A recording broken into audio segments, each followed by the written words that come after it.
Day 2 and 3 of getting back into shape without tracking calories and macros. അത് നമുക്ക് calorie tracking എന്താണെന്നും അത് എന്തിനാണ് ചെയ്യുന്നതെന്ന് നോക്കിയാലോ. നിങ്ങൾ ഓൾറെഡി കാലറി ഡെഫിസിറ്റ് എന്നും കാലറി ഡെഫിസിറ്റ് ഫുഡ് കഴിച്ചാലേ നമുക്ക് വെയിറ്റ് ലോസ് ചെയ്യാൻ പറ്റുമെന്ന് കേട്ടിട്ടുണ്ടായിരിക്കും. ഫോർ എക്സാമ്പിൾ, എനിക്ക് എൻ്റെ ബോഡി വെയിറ്റ് മെയിൻറ്റെയിൻ ചെയ്യാനും എൻ്റെ ബോഡി നോർമലി ഫംഗ്ഷൻ ചെയ്യാനും ഡെയിലി ഒരു 2000 കാലറി ഫുഡ് കഴിക്കണമെന്ന് വിചാരിച്ചോ.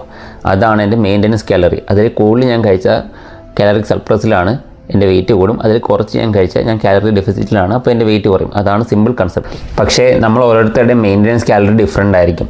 റഫ് വാല്യൂ നമുക്ക് കണ്ടുപിടിക്കാനായിട്ട് ഗൂഗിളിൽ പോയി കഴിഞ്ഞാൽ മെയിൻ്റെനൻസ് കാലറി കാൽക്കുലേറ്ററൊക്കെ കിട്ടും. അവിടെ ചെന്ന് നമ്മുടെ ഏജും വെയിറ്റും ആക്ടിവിറ്റിയൊക്കെ കൊടുത്തു കഴിഞ്ഞാൽ ഒരു റഫ് വാല്യൂ നമുക്ക് കിട്ടും. പക്ഷേ അതൊരു ആക്യുറേറ്റ് വാല്യൂ അല്ല. അപ്പോൾ കറക്റ്റ് എങ്ങനെ മെയിൻ്റെനൻസ് കാലറി നമുക്ക് കണ്ടുപിടിക്കുക എന്നുള്ളത് നിങ്ങൾക്ക് അറിയണമെങ്കിൽ മെയിൻ്റെനൻസ് എന്ന് കമൻറ്റ് ചെയ്യുക. അപ്പോൾ ഞാൻ അതിനെക്കുറിച്ചുള്ള ഡീറ്റെയിൽ വീഡിയോ ചെയ്യാം. അപ്പോൾ നമ്മുടെ മെയിൻ്റെനൻസ് കാലറി കണ്ടുപിടിച്ച് കറക്റ്റ് നമ്മൾ കാലറി ട്രാക്ക് ചെയ്ത് അതിൽ കുറച്ച് കഴിച്ചാലേ നമ്മുടെ വെയിറ്റ് കുറയും, അല്ലെങ്കിൽ നമുക്ക് കട്ട് ചെയ്യാൻ പറ്റും. അതാണ് most accurate way to do a weight loss. അപ്പോൾ നിങ്ങൾക്ക് ഡൗട്ട് തോന്നും, ഞാനെന്താ പ്രോപ്പറായിട്ട് കാലറി ട്രാക്ക് ചെയ്യാതെ വെയിറ്റ് ലോസ് ചെയ്യാൻ നോക്കുന്നത്. അപ്പോൾ അതിനുള്ള ഉത്തരം ഞാൻ കമ്മിങ് വീഡിയോസ് തരുന്നതായിരിക്കും. Day 2 എനിക്ക് പുൾ ഡേയും Day 3 എനിക്ക് ലെഗ് ഡേയും ആയിരുന്നു. ഇതാണ് Day 2ൻ്റെയും 3യുടെയും ബോഡി കണ്ടീഷൻ. അപ്പോൾ അടുത്ത വീഡിയോ വീണ്ടും കാണാം. ബൈ.